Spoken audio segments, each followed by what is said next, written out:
শুভেচ্ছা জানিয়ে আমাদের প্রিয় অতিথি অনুষ্ঠান শুরু করছি। আপনারা জানেন যে আমাদের প্রিয় অতিথি অনুষ্ঠান আমরা সবসময় করে থাকি আপনাদের জন্য। আমাদের প্রিয় অতিথি অনুষ্ঠানে আমরা প্রিয় ব্যক্তিকে নিয়ে আসি, আপনাদের হয়তো পরিচিত বা আমাদের পরিচিত অথবা জনপ্রিয় ব্যক্তিদের। আমরা তারই ধারাবাহিকতায় আজকে যাকে এখানে নিয়ে এসেছি, আমাদের খুব কাছের একজন মানুষ, খুব প্রিয় একজন ব্যক্তি, যার জনপ্রিয়তা রয়েছে সিলেটের মাটি ও মানুষের কাছে। বাউল খেফা সারোয়ার, আপনারা ইতিমধ্যে হয়তো দেখেই চিনেছেন আমি নাম বলার আগে। আপনাকে আলহামদুলিল্লাহ ভালো। আমরা আজকে ওনাকে আমন্ত্রণ জানিয়েছি, একটি খুশি সংবাদ আপনাদেরকে দেব। এটা হয়তো সবার নসিবে আল্লাহ তাআলা রাখেন না, কিন্তু আমাদের এই প্রিয় বন্ধুটি হয়তো আল্লাহ তাআলার হুকুম হয়েছে, আল্লাহর বাড়ি দেখে এসেছেন, সে বিষয়ে কিছু আলোচনা করবো। এবং বর্তমান এই শীত মৌসুমে তিনি প্রোগ্রাম কিভাবে করছেন। বন্ধু, এই যে উমরা হজে গিয়েছিলেন আপনি, কবে আসলেন? গত 30 তারিখে আসছি। 30 তারিখে কয়দিনের জন্য গিয়েছিলেন? আমার সফর ছিল প্রায় 16 দিন।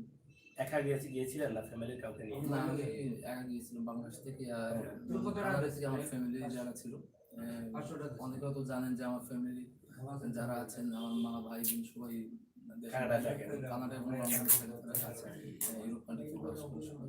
তো এখান থেকে আমার বোন, আমার ভাই বোনের ভাঙ্গি, আমার দুলো ভাই সহ তারা ওদিক থেকে মক্কাতে এসেছেন, আপনি এদিক থেকে গিয়েছেন। এই যে হজ করে চলে আসলেন, এটা আসলে মনের অনুভূতিটা কি? আসলে মনের অনুভূতি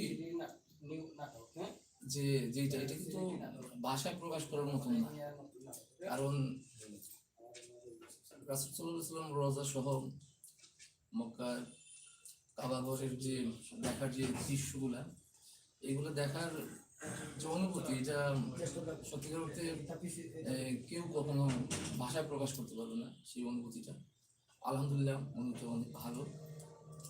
আর ইনশাআল্লাহ আমার যে স্বপ্ন ছিল, জীবনে প্রত্যেক মানুষের অনেকগুলো স্বপ্ন থাকে। আমি গান বাজনা করি, সবাই জানেন, বাট কখনো আমি সেলিব্রিটি হওয়ার জন্য গান বাজনা করি না। আর গান করি আমার শখের বসে এবং আনন্দের জন্য মনে চাওয়া। বাট আমার জীবনের একটা চাওয়া ছিল যে জীবনের জন্য একবার অন্তত আমার রাসূলের রওজা দেখতে পারি এবং আল্লাহর বাড়ি ঘুরে আসতে পারি। এটা স্বপ্ন ছিল? হ্যাঁ, এটা আমার একটা স্বপ্ন ছিল।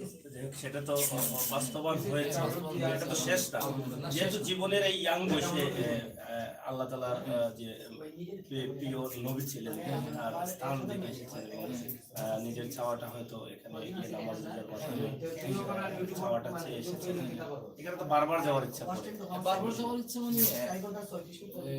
মানে জানি না আবার যাওয়ার সুযোগ হবে কি আল্লাহ রাখছে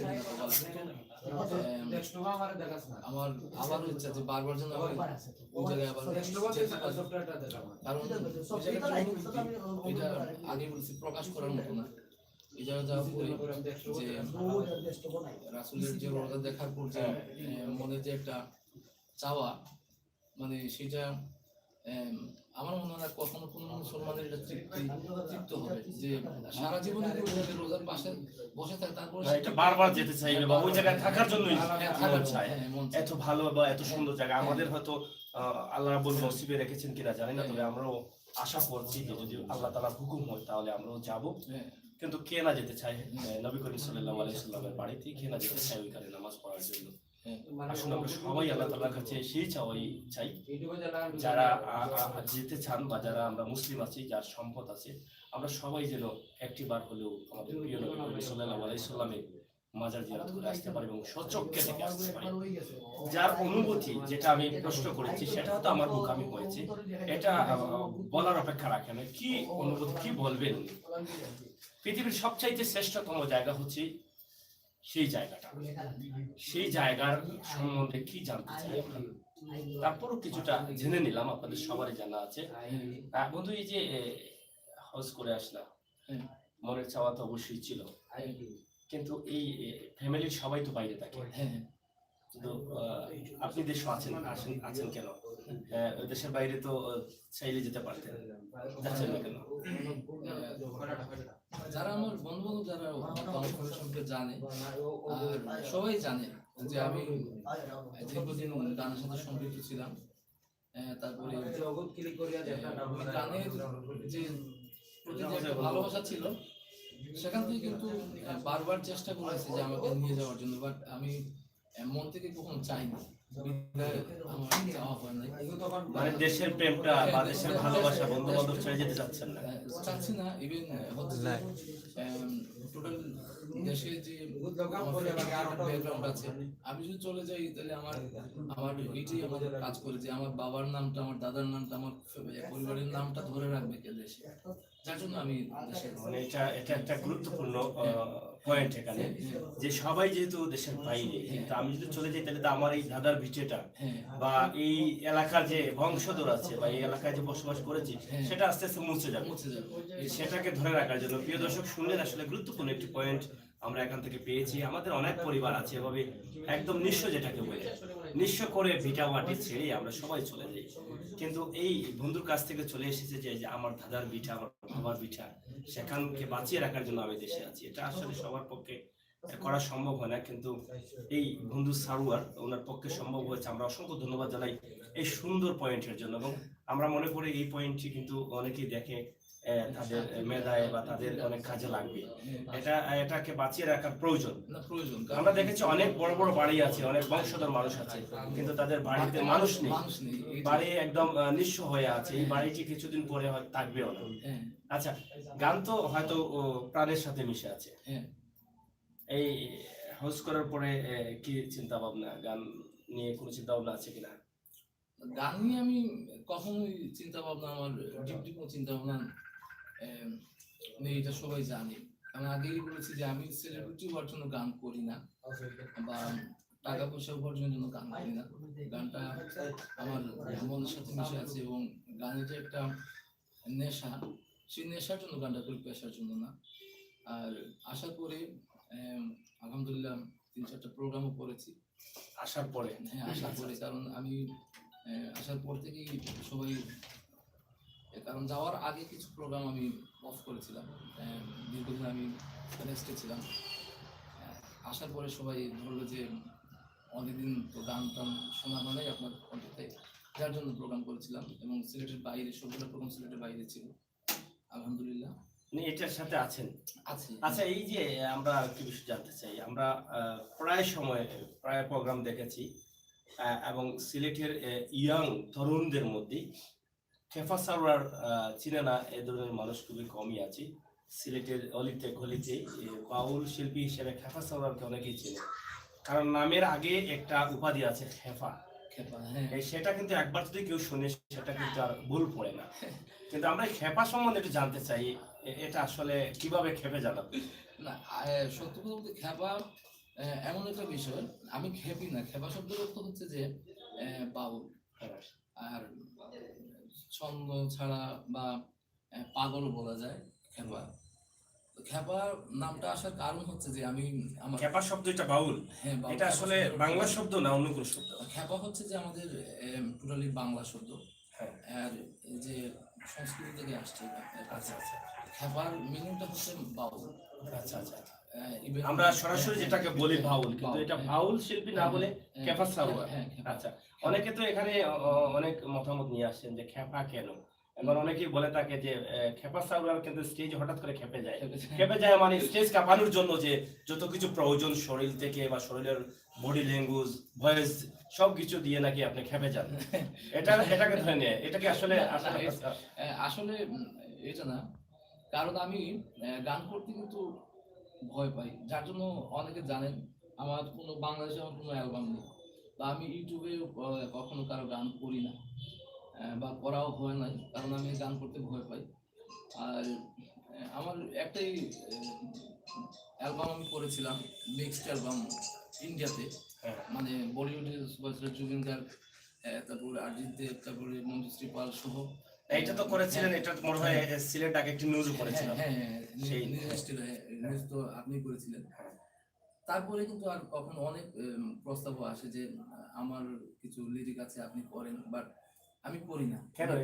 আমি গান করতে কিন্তু ভয় পাই, কিন্তু যখন আমি স্টেজে দাঁড়াই তখন কিন্তু জানি না কেন সেই বয়ে চলে যায়। ইভেন আমার মনে হয় যে আমি সব থেকে সুখী বা স্বাচ্ছন্দ্য বোধ করে যখন স্টেজে দাঁড়াই।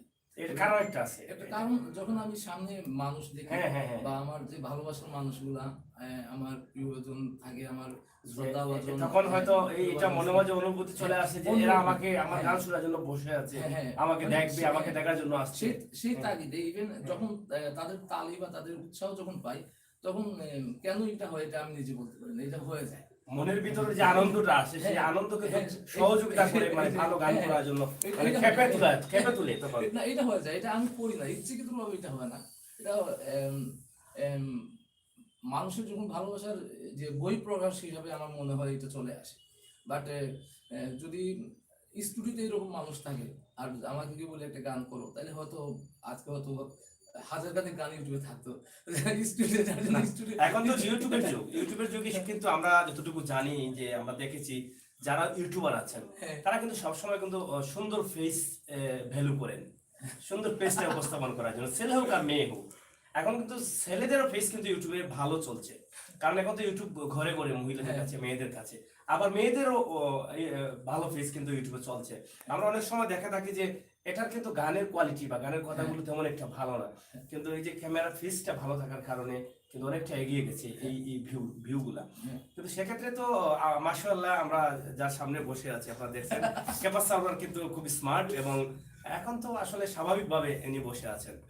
আমরা মনে হচ্ছে এখন মুরব্বীর সাথে কথা বলছি, কিন্তু উনি যখন স্টেজে প্রোগ্রাম করতে যান তখন কিন্তু খুবই স্মার্ট হয়ে যান, এবং ওনার ফেসটা তো আপনারা দেখছেনই, এবং ওনার উচ্চতা আসলে বর্তমান ইউটিউবের যুগে তো ঝড় তুলতে পারতেন, কারণ এই যে দাড়ি রেখেছেন বা যেটা চলছে। দাড়িটা আসলে আগে আমার দাড়িটা ছিল ফেস কাটিং ছিল, মানে ফ্যাশনেবল ছিল। বাট যখন আমি নিয়ত করেছিলাম যে একটু অনেক তো পড়লাম, একটু ধার্মিকতার দিকে চলে আসি, মন মানসিকতা একটু আল্লাহ রাসূলের পথে একটু, যার জন্য আমি যা দাড়িটা পুরো মানে রেখে দিয়েছি। আগে ছিল আমার আগের যে দাড়িটা ছিল, এখন আর এটা মানে রাসূলের সুন্নাত হিসাবে রাখা। আর দ্বিতীয় হচ্ছে যে আমি আগেই বলেছি যে ইউটিউবে যে গান করব আর আমার ভিউ আসবে বা আমি সেলিব্রিটি হব, এই চাওয়াটা আমার ভিতরে কখনো আসে নাই, আর জানি না আসবে কিনা। আমরা চাই এটা আসুক, কারণ এটা যদি আপনি গান করেন আর আপনি ভালো গান করেন, আমরা গান শুনেছি, কারণ স্টেজ কাঁপাতে পারেন আপনি। পারফরমেন্স হচ্ছে সবচেয়ে কঠিন হচ্ছে যখন স্টেজে গিয়ে করবেন, সরাসরি অডিয়েন্সের সামনে করবেন, সেটা হচ্ছে স্টুডিওতে আপনি ভয় পাচ্ছেন কিন্তু অডিয়েন্সের সামনে ভয় পাচ্ছেন না। আসলে আমি আগেই বলেছি যে আমি এখন মনে করি যে আমি গান করি মনের তাগিদে করি, বাট আমার এখন মনে হয় না যে আমি এখন পুরোপুরি ভাবে যে ইউটিউবে গান রেকর্ড করে ছাড়ার মতন যোগ্যতা হয় নাই, যোগ্যতা এখন আমার হয় নাই। আর অনেকে ফেসবুকে বলে, ইউটিউবে কি আপনার কোনো গান কি কোনো স্টেজের গান রেকর্ড করে ছাড়ে নাই? না, এরকম আছে, মানে আমার কোনো মানে সরাসরি ইচ্ছা করে রেকর্ড করে, আমার ব্যক্তিগত কোনো ইউটিউব চ্যানেল নাই। বাট আমি খ্যাপাবল স্যার নামে প্রায় 100-200 গান আমি দেখেছি ইউটিউবে আছে। আচ্ছা আচ্ছা আচ্ছা, এটা নাই বললে চলবে না, বাট আমি নিজস্ব কোনো চ্যানেল নেই এবং নিজে স্টুডিওতে রেকর্ড করে কোনো গান আমি কখনো স্টেজে গান করেছি, ওইটা আমি আবার ইউটিউবের চ্যানেলে আমি একটা চ্যানেল করলাম, আমি ওখানে ছেড়ে দিয়েছি, এরকম কোনো চ্যানেল আমার নেই বা আমি কখনো ছাড়েন নাই। যাই হোক বন্ধু, কতদিন যাবত আপনি গান করছেন? আমার মোটামুটি হয়ে গেছে প্রায় 22-23 বছর হবে। 22-23 বছর হয়ে গেছে, এবং এই 22-23 বছরে অ্যালবাম একটিও করেছেন, এবং জীবনের শেষ পর্যন্ত গানের সাথে থাকতে চান। কারণ গানটা এমন একটা বিষয় যে নিজের অজান্তে চলে আসে। যেমন গান এবং তাল, এই যে দুইটা বিষয়, মানে সুর এবং তাল, যেমন আমাদের সাথে সম্পর্ক 24 ঘন্টাই, মানে আমার যে দম নেই ওইটাও একটা তাল, দমটা হচ্ছে তালে তালে, আর যখন আমরা শ্বাস নেই শ্বাস প্রশ্বাস, এটা হচ্ছে কিন্তু একটা সুর। যার জন্য মৃত্যুর আগ পর্যন্ত তো তাল থাকবে এবং সুর থাকবে, যতদিন না গান শিখেছেন কার কাছে? আমার উস্তাদ হচ্ছেন বাউল বিরোহী কালামি। যাই হোক, প্রিয় দর্শক, কথা বলছিলাম খেফা সাওয়ার, আসলে তিনি খেপে যাননি, ওনার নামের আগে খ্যাপা অর্থ হচ্ছে বাউল, সেটা আমরা আজকে নিশ্চিত হলাম। এবং ওনার জন্য আমাদের শুভকামনা রইল। এবং হয়তো আমরা যদি আগে জানতাম যে উনি হয়তো আল্লাহ বাড়িতে যাচ্ছেন, মক্কায় যাচ্ছেন উনি উমরা হজ করার জন্য, তাহলে হয়তো ওনার কাছে আমরা দোয়া চাইতাম, কিন্তু সেই সুযোগটা হয়তো হয় নাই। কিন্তু হজ করে আসার পরে হয়তো আমরা আজকে এখানে ওনাকে আমন্ত্রণ করেছি এই কারণেই যে উমরা হজ করেছেন, বর্তমান অবস্থা এবং পরিস্থিতি এবং বর্তমানে গানকে কিভাবে রেখেছেন, সব বিষয়ে আমরা ওনার কাছ থেকে কিছুটা হলেও শেয়ার করার চেষ্টা করেছি। বন্ধু, আমরা আরেকটি বিষয়ে জানতে চাই, বর্তমান বাউল জগৎ, বাউল জগতের তরুণ যারা আছেন, যারা ইয়াং এখন উদীয়মান মঞ্চ গান করছেন, তার মধ্যে বেশিরভাগই দেখা যায় মেয়ে শিল্পী।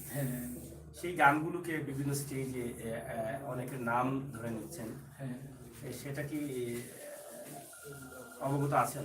হ্যাঁ, এই বিষয়টা হচ্ছে যে হয়তো অনেকের জানা, যারা আমার গানের প্রোগ্রাম দেখে স্টেজে, আমি স্টেজে সরাসরি যখন দেখা যায় যে আমাকে একটা প্রোগ্রাম নিয়ে যাওয়া হয়েছে, এখানে দেখা যায় 10টা 8টা মেয়ে, আমি একা।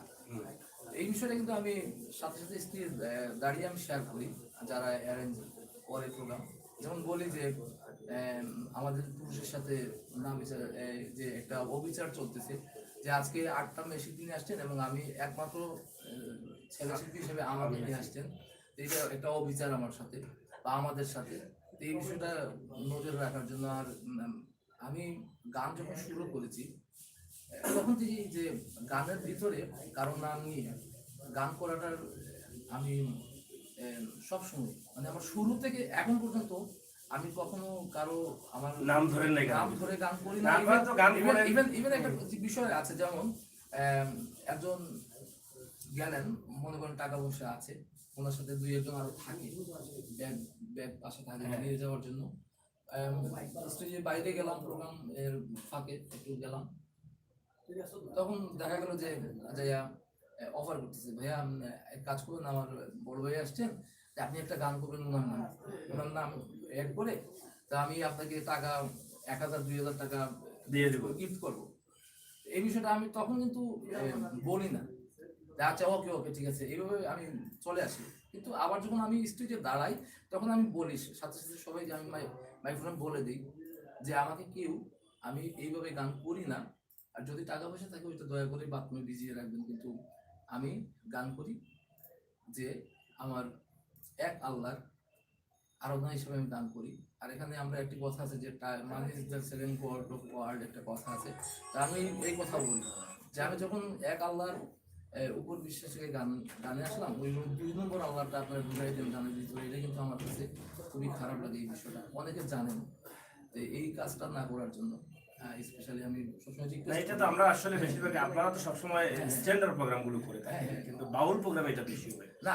পুরুষের প্রোগ্রামে আমি সব ধরনের প্রোগ্রাম করি, বাউল প্রোগ্রাম বলেন আর ব্যান্ডের প্রোগ্রাম বলেন, আর সব ধরনের প্রোগ্রাম করি, বাট বাউল প্রোগ্রামে এই বিষয়টা বেশি হয়। ইভেন যে যে মেশিন বিষয়ে যদি বলি, যে জানি না তারা কেন করে এই বিষয়টা, মানে তাদের সাথে এটা নিয়ে এটা আসলে এভাবে অপরাধ থাকে, তাহলে কি আমাদের প্রবীণ যারা গীতিকার ছিলেন, যারা লিখে গিয়েছেন, তাদের গানগুলো নষ্ট হয়ে যাবে না? না, গান তো নষ্ট হচ্ছে। ইভেন আরেকটি কথা হচ্ছে যে আমি কিছুদিন আগে আমাদের পরিবারে একটা উরুষের প্রোগ্রাম ছিল, আমি দীর্ঘদিন গান থেকে বাইরে ছিলাম, প্রায় 1-1.5 বছর আমি গানের প্রোগ্রামে ছিলাম না।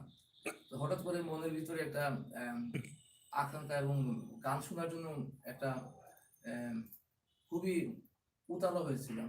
তো আমি গিয়েছিলাম, প্রায় 18-19টা স্টেজ ছিল, প্রত্যেকটা স্টেজে আমি যেমন আগে যে প্রোগ্রাম হইলে দেখা যেত যে আমার উস্তাদ বলেন, আমাদের সিরাজউদ্দিন ভাই বললেন, আমাদের সূর্যলাল কাকা বললেন, আমাদের বড় বড় সিনিয়র যারা বাউল ছিল ওনাদের কিন্তু দেখা যেত ওনাদেরকে, এবং আমাদের একটা কুশল বিনিময় খুব ভালো রকম একটা পুরুষ হইলে কিন্তু আমাদের সব বাউলদের একটা মেলা আমাদের কুশল বিনিময়ের মধ্যে একটা ঈদের মতন, মানে এত আনন্দ।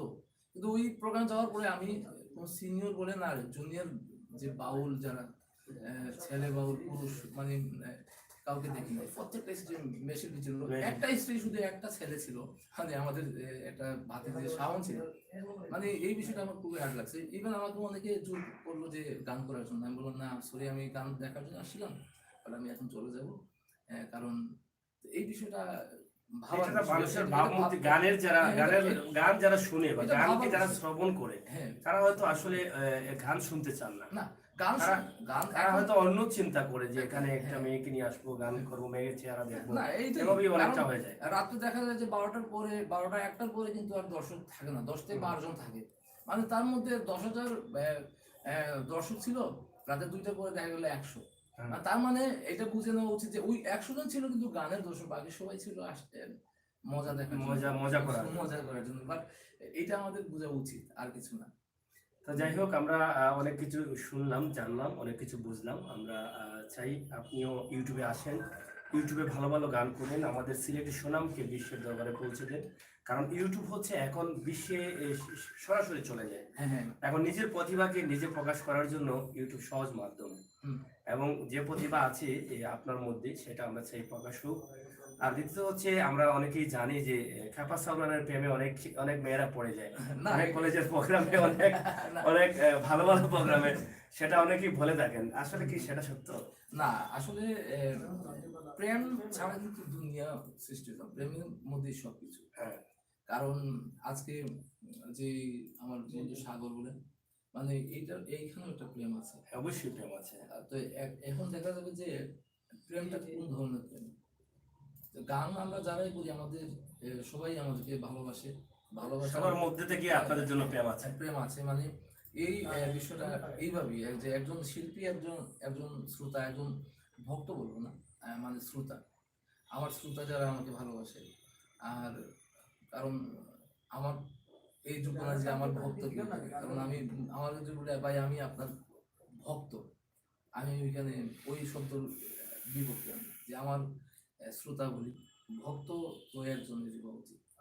তো এই বিষয়ে যে আমাদের শ্রোতা যারা আছে আমাকে ভালোবাসে, কারণ আমার অ্যালবাম না থাকার পরেও দেখা যায় যে আলহামদুলিল্লাহ সবাই খুব ভালোবাসে, ইভেন সবাই চেনে।